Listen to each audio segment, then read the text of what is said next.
Hello guys ready காசையிலே அடுத்ததா என்ன நடக்கிறதுக்கு வாய்ப்பு இருக்குன்னு சொன்னால் மனோஜுக்கு ரொம்பவே சந்தோஷமாக இருக்குது. ஏனென்று சொன்னால் அவங்களுக்கு இன்னும் ஒரு கல்யாணம் நடக்க போகுது என்ற சந்தோஷத்தில் அவங்க இருக்கிறாங்க. ஆனால் விஜயா என்னென்ன பொய்யெல்லாம் அங்கே சொல்லி வச்சுக்கிறாங்கன்றது மனோஜுக்கும் தெரியாது, அவங்களோட குடும்பத்தில் இருக்கிறவங்களுக்கும் தெரியாது. இப்படி இருக்கும்போது அம்மா எப்போம்மா கல்யாணம், எப்போம்மா அவங்க வீட்டுக்கு வருவாங்க என்ற மாதிரியெல்லாம் கேட்டுட்ருக்குறாங்க மனோஜ் விஜயா பார்த்து. அப்படி கேட்கும்போது விஜயா என்ன சொல்கிறாங்கன்னு சொன்னால், இந்த கல்யாணம் கண்டிப்பாக நடக்கும், நீ எதை பற்றியும் யோசிக்காத. அது மட்டும் இல்லாமல் அவங்க ரொம்ப வசதியான குடும்பமாக இருக்கிறாங்க, அதனால் கண்டிப்பாக நான் உனக்கு அவங்கள கல்யாணம் பண்ணி வச்சே தீருவேன், சரியா? நீ ஒன்றும் பயப்படாத. அந்த ரோகிணிகிட்ட பணமே இல்லை, அது மட்டும் இல்லாமல் அவள் பொய்யா சொல்லிட்டு இருக்கிறா, அவள் எல்லாம் எங்களோட குடும்பத்துக்கு வேண்டாம், சரியா என்ற மாதிரி சொல்கிறாங்க. அப்படி சொல்லும்போது மனோஜ் என்ன சொல்கிறாங்கன்னு சொன்னால், அம்மா எந்த நேரத்தில் எதுக்கம்மா அந்த ரோகிணியை பற்றியெல்லாம் பேசிகிட்டு இருக்கிறீங்க, அவங்கள்ட பேச்சு எங்களுக்கு வேண்டாம் அம்மா, என்னத்துக்கு அவங்கள்ட பேச்செல்லாம் இப்போ என்ற மாதிரி சொல்கிறாங்க. அப்படி இருக்கும்போது முத்து அந்த இடத்துக்கு வந்துட்டாங்க. ஆமாடா, நீ நல்லா பேசுவ, நல்லா பேசுகிறேன்றதும் எங்களுக்கு தெரியுது என்ற மாதிரி சொல்கிறாங்க. ஏன் நான் என்ன தப்பாக பேசினேன் என்ற மாதிரி கேட்குறாங்க. கேட்கும்போது இல்லை இன்னுமே டிவோர்ஸ் ஆகலை, அதுக்கிடையில் இன்னுமொரு கல்யாணம் எப்போன்ற மாதிரி கேட்குறியே, நீ எல்லாம் ஒரு பொறுப்பான ஆம்பளையா என்ற மாதிரி கேட்குறாங்க.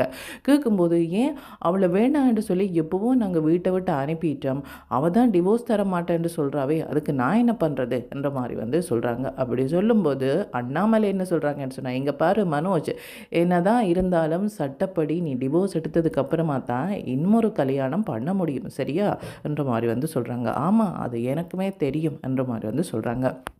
அதுக்கப்புறமா என்ன நடக்குதுன்னு சொன்னால், மனோஜ் பார்க்குறதுக்காக பொண்ணு வீட்டிலேருந்து எல்லாருமே வராங்க.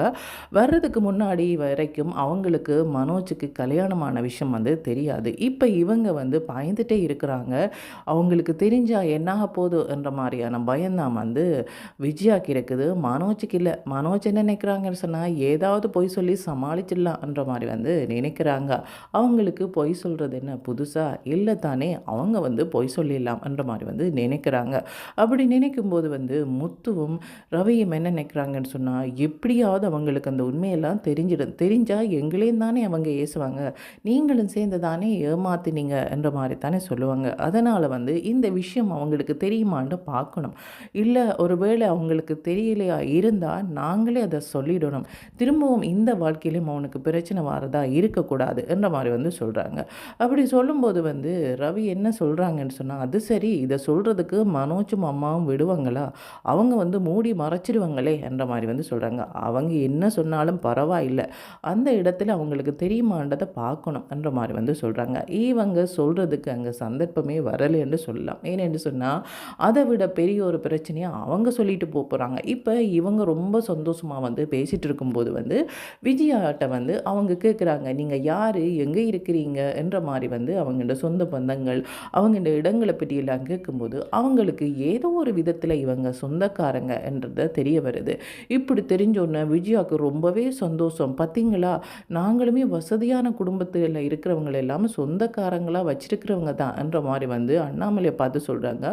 அண்ணாமலை திரும்பி பார்க்குறாங்க, என்ன இது, யாரோ ஒருத்தங்க வசதி என்று சொன்னோன்னா உடனே எங்களோட சொந்தமெல்லாம் வசதி என்ற மாதிரி பேச்சுக்கு வந்துட்டாலே, இனிமே இதை பற்றி தான் பேசிகிட்டு இருக்க போகிறா போல இருக்குது என்ற மாதிரி அவங்க ஒரு மாதிரி பார்க்குறாங்க. பார்க்கும்போது அவங்க திரும்ப கேட்குறாங்க, நீங்கள் எங்கே இருக்கிற, நீங்கள் உங்களோட சொந்த பந்தங்கள்கிட்ட பேருகளை கொஞ்சம் சொல்ல முடியுமா என்ற மாதிரி சொல்லும்போது இவங்களுமே சொல்கிறாங்க. சொல்லும்போது அவங்க என்ன சொல்கிறாங்கன்னு சொன்னால், பார்த்திங்களா, எவ்வளவு ஆசையாக இங்கே வந்திருந்தோம், ஆனால் இங்கே வந்ததுக்கப்புறமா தான் தெரியுது மனோஜுக்கு அந்த பொண்ணை கல்யாணம் பண்ணி வைக்க முடியாது என்ற மாதிரி சொல்கிறாங்க. ஏன் பண்ணி வைக்க முடியாதுன்னு சொல்கிறீங்க, எனக்கு பொண்ணு ரொம்ப பிடிச்சிருக்கு, அவங்க ரொம்ப அழகாக தானே இருக்கிறாங்க என்ற மாதிரி எல்லாம் மனோஜ் சொல்கிறாங்க. அப்படி சொல்லும்போது அவங்க திரும்ப என்ன சொல்கிறாங்கன்னு சொன்னால், இல்லை அதெல்லாம் பிரச்சனைன்னு நாங்கள் இங்கே சொல்ல வரையில, மனோஜுக்கு அவங்க ஒரு தங்கச்சி முறை மாதிரி வருமானு நான் நினைக்கிறேன் என்ற மாதிரி சொல்கிறாங்க. என்ன இது இவங்க இப்படி சொல்கிறாங்களே என்ற மாதிரி மனோஜ் பார்க்குறாங்க. ஏங்க இப்படி சொல்கிறீங்க என்ற மாதிரி விஜயாவுமே பார்க்குறாங்க. விஜயாவுக்கு அந்த பொண்ணு மேலே பிடிச்சிருக்கோ பாசம் இருக்கோ இல்லையோ, அவங்களுக்கு அவங்கள்ட்ட இருக்கிற பணம் மேலே தான் விருப்பம் இருக்குன்னே சொல்லலாம். யார்கிட்ட நிறைய பணம் இருக்கோ அவங்கள தான் தன்னுடைய வீட்டு மருமகளாக கொண்டு வரணுமென்றது தான் அவங்களோட விருப்பமாகவே இருந்திருக்கு. இதுக்காகத்தான் அவங்க இந்த கல்யாணத்தையுமே பண்ணி வைக்க வந்தாங்க. ஆனால் இங்கே வந்த இடத்துல பிரச்சனை வேறு மாதிரி திரும்பிட்டுன்னு சொல்லலாம்.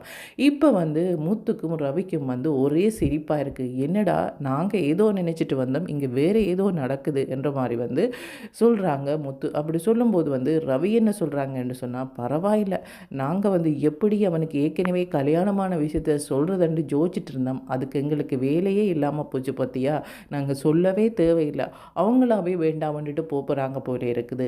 இன்னும் ஒரு தடவை வந்து வேறு யாராவது வந்து மனோஜை கல்யாணம் பண்ண வந்தால் நாங்கள் முன்னாடியே போய் இதை சொல்லிவிடுவோம், இல்லைன்னு சொன்னால் இப்படித்தான் நாங்கள் யோசிச்சுட்டு இருக்க வேண்டிய வரோம்ன்ற மாதிரி வந்து சொல்கிறாங்க.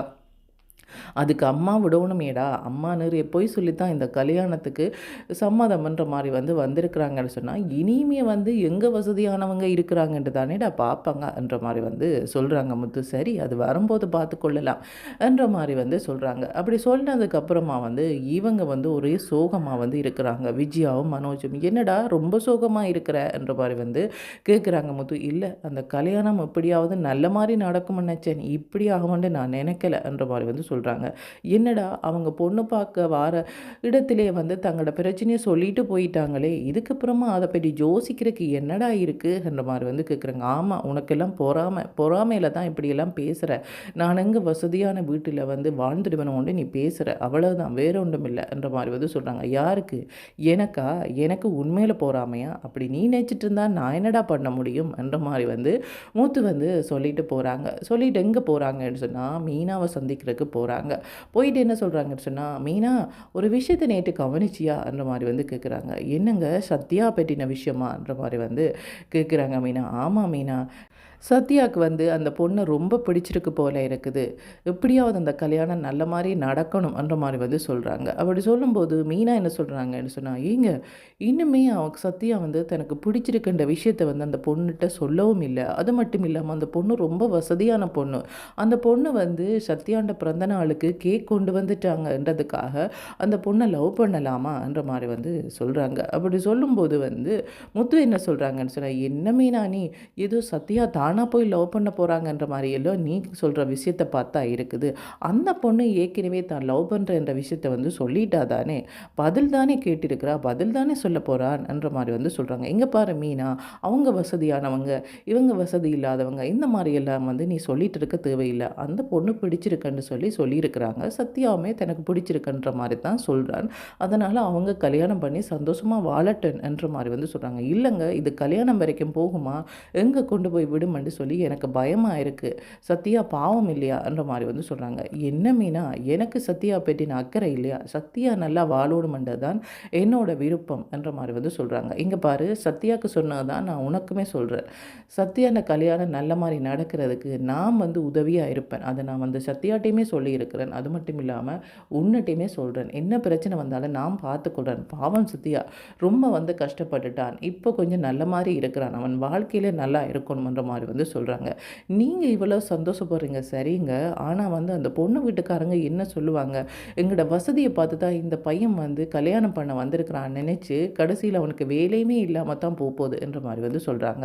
அப்படி சொல்லும்போது முத்து என்ன சொல்கிறாங்கன்னு சொன்னால், எங்கே பார் மீனா, இப்படி எல்லாத்தையுமே வந்து பிரச்சனையாக நினச்சி பயப்படாது, அதெல்லாம் நல்ல மாதிரி நடக்கும், நீ பயப்படாத என்ற மாதிரி வந்து சொல்லிட்டு முத்து பாட்டுக்கு போயிட்டாங்க. இதுக்கப்புறமா வந்து மனோஜை தேடி வந்து யார் வாரன்னு சொன்னால் ரோகிணி வராங்க. என்ன மனோஜ், இன்னொரு கல்யாணமாமே, என்ன நடக்குதுன்ற மாதிரி வந்து கேட்குறாங்க. அட நீயா, நீ எல்லாம் எதுக்கு இங்கே வார, உன்னைத்தானே வேண்டாம்னு சொல்லி விட்டுட்டேனே என்ற மாதிரி வந்து சொல்கிறாங்க. அப்படி சொல்லும்போது வந்து மனோஜோட ஃப்ரெண்டுமே அங்கே வந்துட்டாங்க. என்ன மனோஜ், திரும்ப திரும்ப இவங்க வந்துட்டு இருக்கிறத பார்த்தா அவங்களுக்கு ரொம்ப பாசம் போல இருக்குது உங்களன்ற மாதிரி வந்து சொல்கிறாங்க. அப்படி சொல்லும்போது இல்லை இல்லை, பாசமெல்லாம் ஒன்றும் இல்லை, சும்மா எல்லாமே வேஷம்தான், நல்ல மாதிரி நடித்து திரும்பவுமே என்னுடைய வாழ்க்கையில் வரணுமென்று நினைக்கிறா, அதெல்லாம் நடக்காத காரியமென்று நான் இப்போவே அவங்களுக்கு சொல்லிட்டேன், சொன்னாலும் அவங்க புரியாமல் திரும்ப திரும்ப வாரதுக்கு நான் ஒன்றும் பண்ண முடியாது என்ற மாதிரி வந்து சொல்கிறாங்க. அப்படி சொல்லும்போது வந்து ரோகிணிக்கு கோபம் வந்துட்டுது. அவங்க வந்து கையில் வச்சுருந்த ஃபைலை தூக்கி மனோஜோட முகத்தில் வந்து வீசுகிறாங்க. என்ன நினச்சிட்ருக்குற நீ, நான் இனிமேல் உனக்கு டிவோர்ஸ் தெரியல, அதுக்கிடையில் வந்து இன்னொரு கல்யாணம் பண்ணுறதுக்கு ரெடி ஆகிட்டியாமே என்ற மாதிரி வந்து சொல்கிறாங்க. யார் இதெல்லாம் உனக்கு சொல்கிறது, அது சரி எங்கட வீட்டிலயா நீ இருக்கிற? இல்லையே, எப்படி எங்கட வீட்ல நடக்கிறதெல்லாம் உனக்கு தெரியும்? என்ற மாரி வந்து கேட்குறாங்க. அதெல்லாம் உனக்கு தேவையில்ல என்ற மாரி வந்து சொல்றாங்க. அது சரி பொண்ணு பார்க்க போனியாமே, அங்க வந்து சொன்னியா? உனக்கு ஏற்கனவே கல்யாணம் ஆச்சு என்ற விஷயத்த சொன்னியா? ஒருவேளை நீ சொல்லாம போனாலுமே நான் சொல்லுவேன்ன்றது உனக்கு தெரியாதா? என்ற மாரி வந்து சொல்றாங்க. அதெல்லாம் இல்ல. எனக்கு பெரிய விஷயமே இல்ல. அதெல்லாம் நான் அப்புறமா சொல்லிக் கொள்ளுவேன். சொல்லாம போனாலும் உனக்கு என்ன பிரச்சனை? என்ற மாரி வந்து கேட்குறாங்க. உனக்கு என்ன பிரச்சனையா? நான் தானே உன்னுடைய ஒய்ஃப். அப்ப எனக்கு கோவம் வராதா? என்ற மாரி வந்து சொல்றாங்க. இங்க பாரு, கோவப்படுற அளவுக்கு நீ வந்து நேர்மையா, உண்மையா, பாசமா ஒன்றும் நடக்கலையே. நீ எல்லாம் பொய் தானே சொல்லிட்டு இருந்த? என்ற மாரி வந்து சொல்றாங்க. அப்படி சொல்லும்போது வந்து மனோஜோட ஃப்ரெண்ட் என்ன சொல்கிறாங்கன்னு சொன்னால், என்ன மனோஜ் நீ பொண்ணு பார்க்கலாம் போனியா? உனக்கு எப்போ டைவோர்ஸ் தந்தாங்கன்ற மாதிரி வந்து கேட்குறாங்க. இல்லை அதெல்லாம் தார நேரம் தருவாங்கன்ற மாதிரி வந்து சொல்கிறாங்க. அது தரக்கு முன்னாடி நீ எப்படி பொண்ணு பார்க்க போவன்ற மாதிரி வந்து கேட்குறாங்க. அதைத்தான் நானுமே கேட்டேன். எப்படி இவங்க போவாங்க? நான் டிவோர்ஸ் இன்னும் கொடுக்கலையேன்ற மாதிரி வந்து சொல்கிறாங்க. நீ டிவோர்ஸ் தந்ததுக்கப்புறமா நான் இன்னொரு கல்யாணம் பண்ணத்தான் போகிறேன். அதுக்காகத்தான் நான் வந்து பொண்ணு பார்க்க போனேன்ன்ற மாதிரி வந்து சொல்கிறாங்க. சரி பொண்ணு வந்து உனக்கு தங்கச்சி முறையாமே அதையும் நான் கேள்விப்பட்டேன் என்ற மாதிரி வந்து சொல்கிறாங்க. அப்படி சொல்லும்போது வந்து மனோஜோட ஃப்ரெண்டு வந்து விழுந்து விழுந்து சிரிக்கிறாங்க. என்ன மனோஜ் இது, நீ பொண்ணு பார்க்க போட்டேன்னு சொல்லி நான் ஆச்சரியமாக வந்து பார்த்தா நீ இப்படியான வேலையெல்லாம் பார்த்து வச்சுருக்கிற என்ற மாதிரி வந்து சொல்கிறாங்க. இங்கே பாரு, எனக்குமே தெரியாது, அவங்க பேசிகிட்டு இருக்கும்போது தான் அவங்க வந்து எங்களுக்கு வந்து தூரத்து சொந்தமாக அதுக்கப்புறமா தான் எனக்கு தெரிஞ்சுது என்ற மாதிரி வந்து சொல்கிறாங்க. சரி அதுக்காக இன்னொரு கல்யாணம் பேசாமலா இருக்க போகிறோம், நாங்கள் பேசுவோம் தானே, பேசும்போது வேறு பொண்ணு தானே நான் கல்யாணம் பண்ண போகிறேன்ன்ற மாதிரி வந்து சொல்கிறாங்க. ரோகிணி சொல்கிறாங்க, நான் இருக்கும் மட்டும் அது நடக்காது, எப்படி நீ இன்னொரு கல்யாணம் பண்ணுறன்றதை நானுமே பார்க்குறேன்னு சொல்லிட்டு போகிறாங்க. இதில் வந்து ரோகிணி நினைக்கிற மாதிரி வந்து இன்னொரு கல்யாணம் பண்ண விடாமல் மனோஜை தடுத்து கொள்ளுவாங்களா, அதே மாதிரி வந்து முத்து வந்து ஆசைப்படுற மாதிரி வந்து சத்யாவுக்கு வந்து அந்த வசதியான பொண்ணை கல்யாணம் பண்ணி கொடுப்பாங்களா, என்ன நடக்க போகுதுன்றது காய்ஸ் வெயிட் பண்ணி தான் பார்க்கணும். ஓகே, தேங்க்யூ, பாய்.